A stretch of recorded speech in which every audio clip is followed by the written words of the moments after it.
This is Weirdly Enough, your regular podcast for strange stories and amazing facts, delivered straight to your favorite podcast directory and at weirdlyenough.com. Now, here are your hosts, Andy and Len.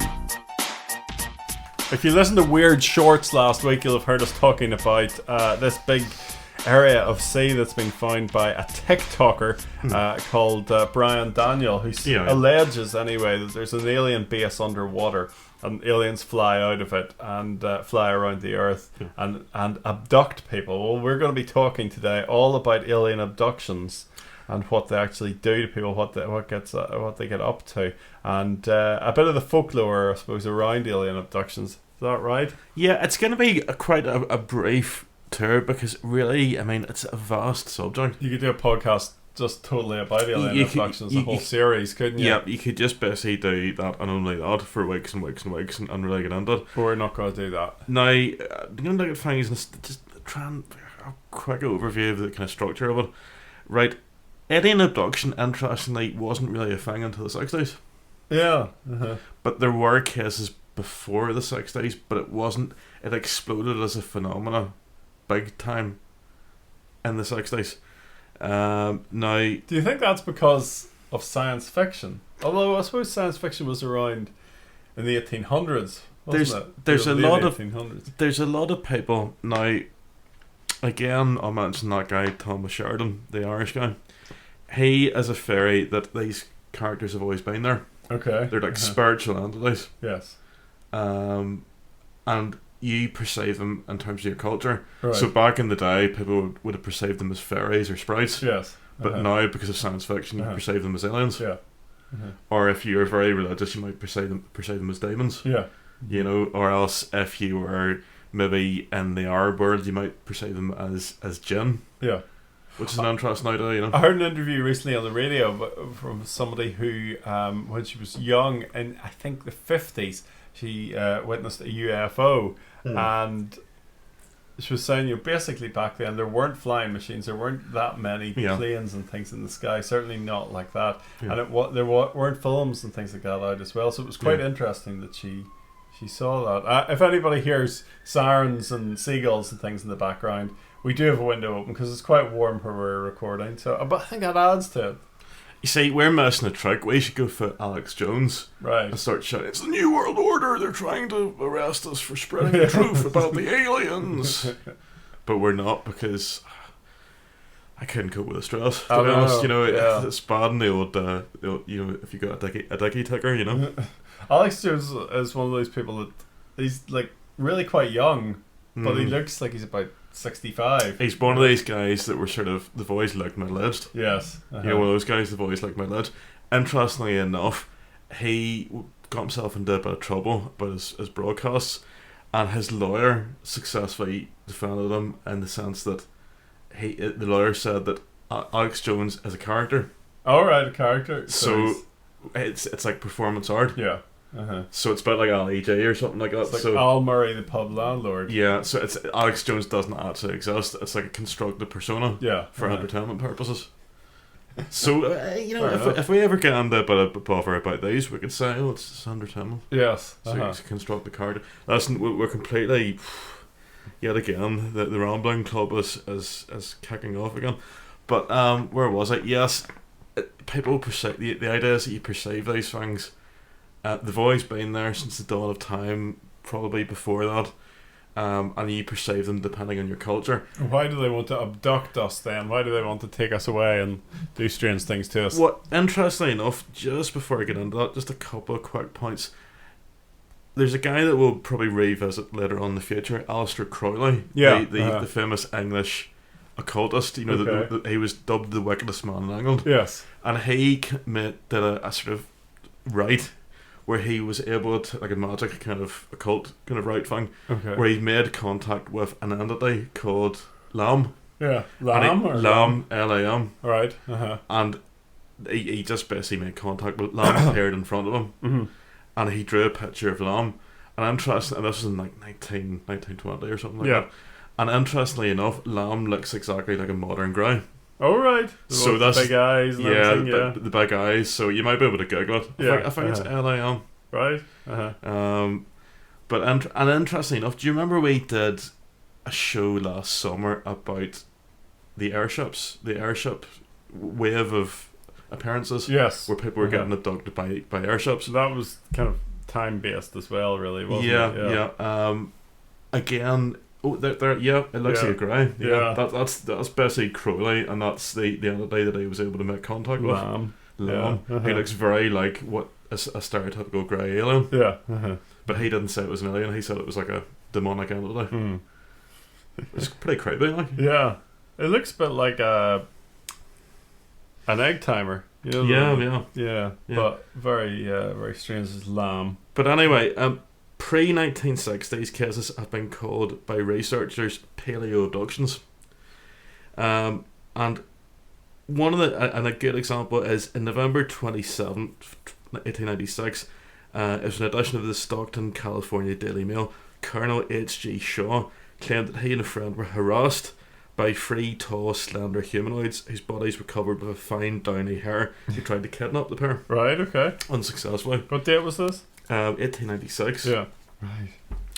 So, yeah, basically, the landmark cases that sort of popularised the whole abduction phenomena with the Betty and Barney Hill abduction case, which was actually made into a made-for-television film in 1975 starring James Earl Jones.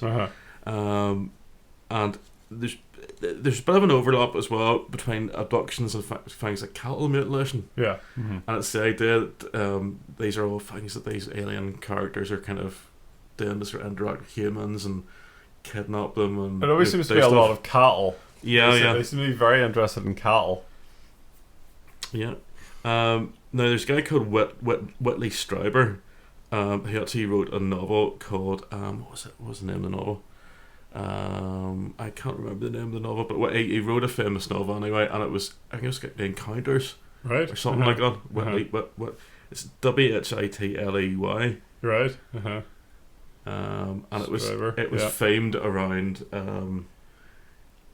alien abductions. Right. It was a bit of a landmark, but there's a lot of kind of ideas that the aliens are trying to create human alien hybrids.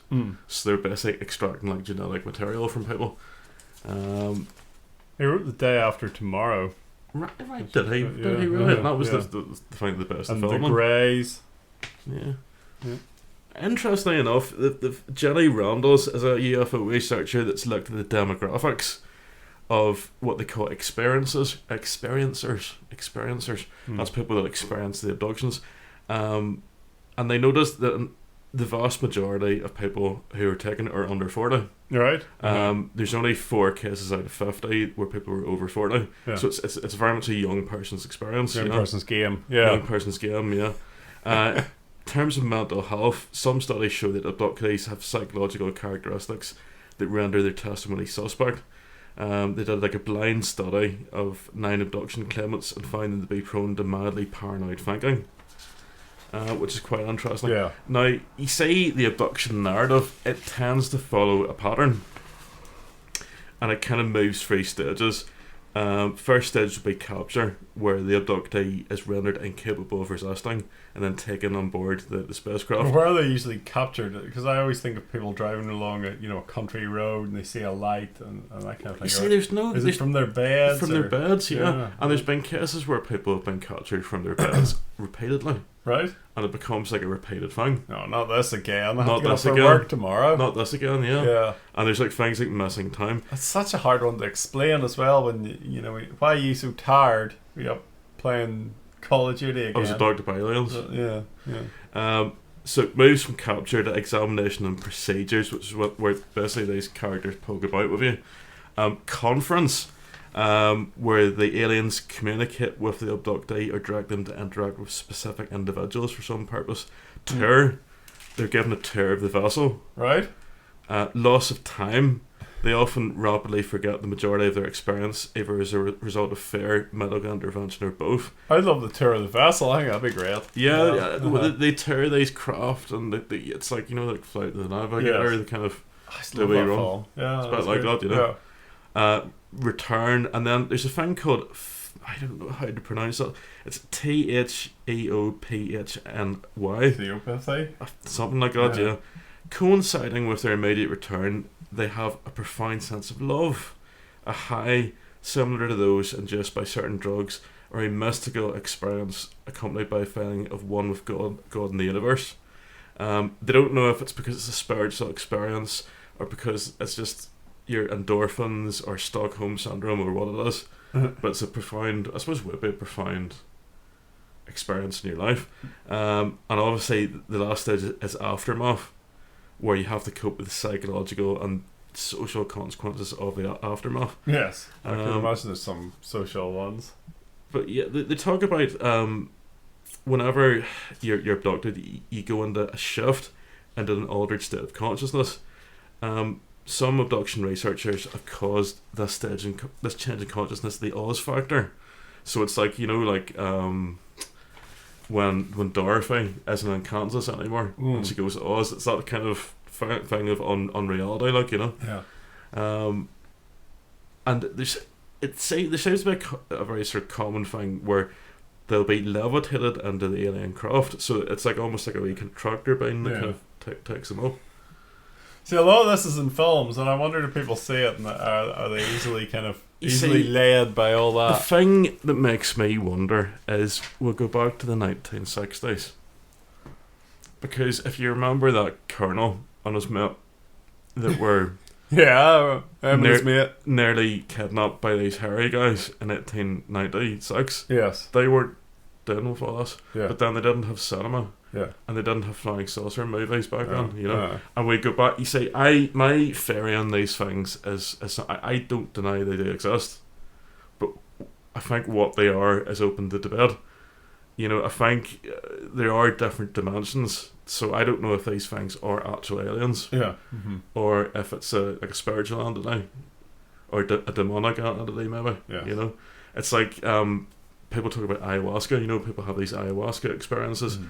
And there's a guy we knew. Oh, yes. And I don't know if it was ayahuasca, but it was one of these hallucinogenic drugs. But he reckoned he met Hindu gods. Right. Uh-huh. And I said something to him, and he kind of reacted quite badly, I'd say. But I said, well, how do you know they're Hindu gods? Oh, they were. It's like, well, how do you know? Oh, yeah. How do you know they weren't something else that, your perception of them as Hindu gods, but there may be something else that we can't explain. Yeah. You go back to Lamb. Crowley didn't say, oh, it's a spaceman. He said it's some sort of entity from another dimension. Right. This is what it is. Uh-huh. So they could be travelling here from, instead of outer space, they could be travelling here from other dimensions. Other dimensions, or whatever. Yeah. Yeah. But it's like I said, they could be sprites, they could be leprechauns, or it just seems strange that it all suddenly started in the 60s, and it's also very similar, and so it's all very sort of cinematic, Mm-hmm. But maybe they are flying out of that hole near Greece in the sea, and or it could be, yeah. Very, very interesting. Anything more on alien abductions? Well, I think that's pretty much it. But Communion, that was it. That was the book by Communion. Yeah. Whitley Strieber. Uh-huh. That was it. Communion. That was one of his non-fiction books as well. He's got a lot of fiction stuff. Yeah. Uh-huh. And he also wrote. You're saying he wrote The Day After Tomorrow. Yeah. Mm-hmm. Mm-hmm. Interesting. There you go. There's a list of UFO sightings on Wikipedia which goes back to 1440 BC, where fiery discs were found in ancient Egypt. Even the Roman Empire saw ships in the sky, flames, angel hair during the Roman Empire. So there's a huge amount. That's an interesting page to go up if you're poking about on Wikipedia, just to see all the different encounters with UFOs. An interesting follow-up to this would be, like ancient astronauts or ancient aliens. Yes, because I'm always been fascinated by, you see like these pictures, on like old Aztec carvings and things like that, pictures, and it's like it looks like little man. One of them's got an Apple Watch on. And they're like flying little flying saucers and stuff. I think that's quite an interesting idea. So so we'll cover that very soon, I'm sure. We'll be back with some of our weird shorts very soon.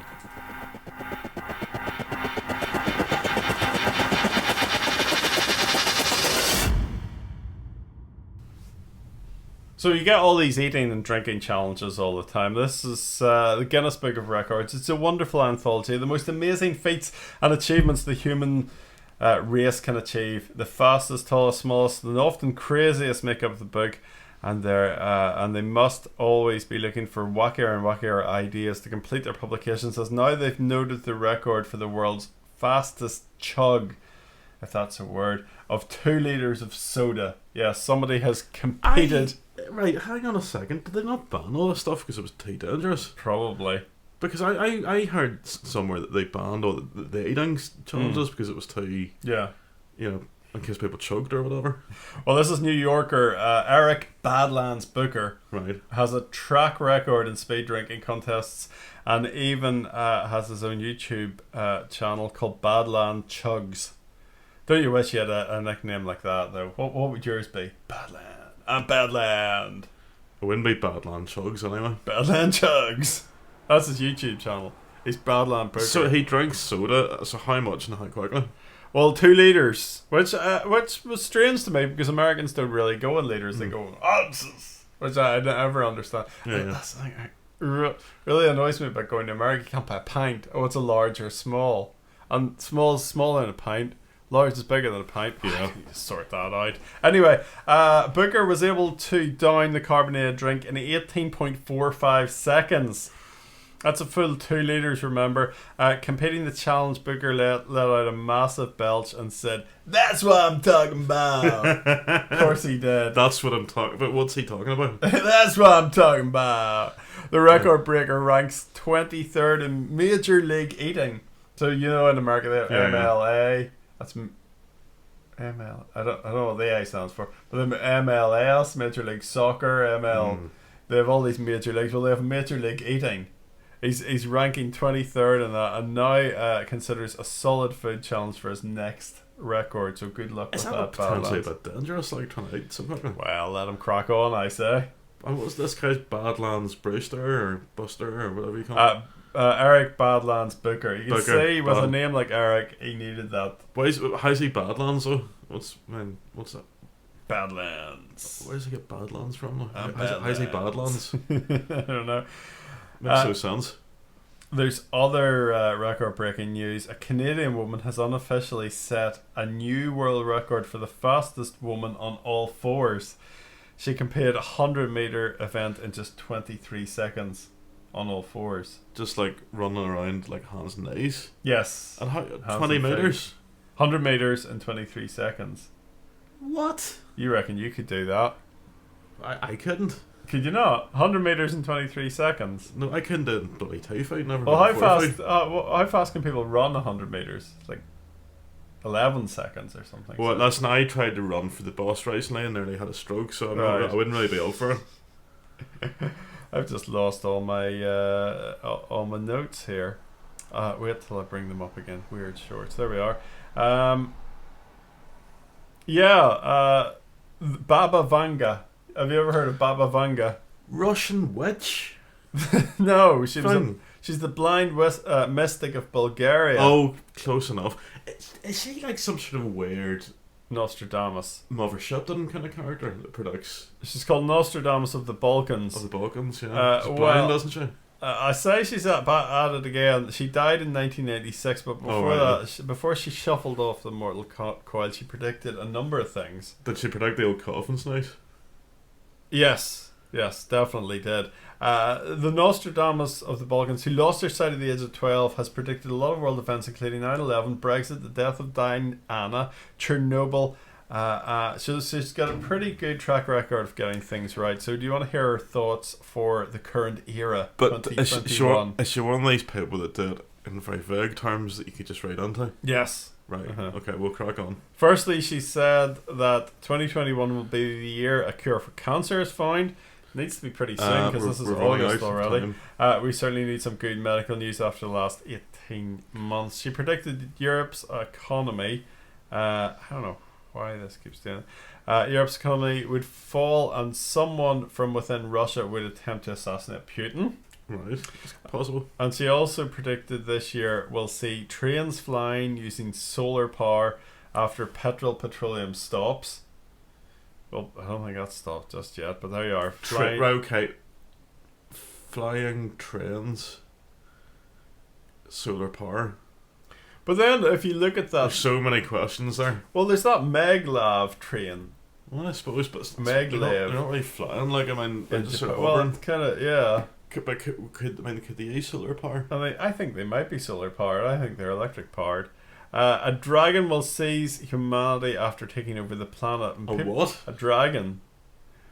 And she also went on about the colour red and certain numbers. We should have done a show about Baba Vanga. I mean, I think maybe we should, yeah. Pretty pedestrian compared to this one. But when she talks about the dragon, a lot of people think it's China. So it's like a metaphorical So dragon. the dragon may be taking over humanity. Yeah. And I swear I'm getting deja vu with this next story. I'm sure I've heard it a few times before. It happened in a place called Nags Head, North Carolina. Nags Head, it sounds like somewhere Al Murray, pub landlord, to be working. Down in Nags Head. That was Nobody Fits and Horses, wasn't it, the Nags Head? Yeah, I think so. Anyway, they've caught another fish with teeth that look human. Apparently it's a species called the Sheepshead Fish, and it's not very unusual to see it feeding on barnacles at a local pier. The fish have teeth, human teeth, which help them crunch on food and enjoy a fine diet of shrimps and oysters. But it seems to be every year though there's a fish with human teeth. So yeah, maybe it's kind of normal. I think it's near enough a normal thing, isn't it? And it's kind of sheep teeth, really. It's not really human teeth. I saw a picture. It's go. quite grotesque. It was quite great, but then all fish are. I remember they nearly put me off my dinner the other night, my chicken dinner. I remember going fishing once, taking a little perch out, it was about that size, and showing it to my dog, and he just turned away like that. No, I don't want this anywhere in part of my life. This is just not. I'm not entertaining the idea of this, which I like the reasoning behind that. You know, just like no. That's made me think of something very strange. No. Right? Do you remember? I can't remember the name of the artist, but there's an artist doing the rounds on the socials a wee while ago. But basically, she was very pro animal rights, which we all are. No. But it's a very hard line. But she had an interesting but slightly disturbing concept. She did like all these pictures of like role reversal. Oh yes. So it would be like fish No. like angling and. Do you have some sort of type? Catching humans? No, sorry. They're like dangling. They're like fishing for humans. Yes. And you had like little blokes and then hooked and flopping about, and it was kind of disturbing. I see what she was trying to do. Yeah, but it was like popping up in your Facebook like, feed grow randomly. up. It's like grow up. German. She works out of Berlin. I forget her name. I'm sure. I applaud her chutzpah, but it's kind of a bit disturbing. Anyway, you can get in touch with us. We're Weirdly Enough Podcast on Facebook. Also, Weirdly Enough PC is our ticker symbol there over on Twitter. Podcast at weirdlyenough.com if you want to get in touch with us. You can subscribe wherever you get your podcasts or listen to us on YouTube. Thanks for listening. We'll be back very soon with more Weirdly Enough. Thanks for listening to Weirdly Enough. Remember to subscribe to get the latest edition as soon as it drops. And don't forget to leave a review. Email us about anything we've discussed or with your own weird tale at podcast@weirdlyenough.com.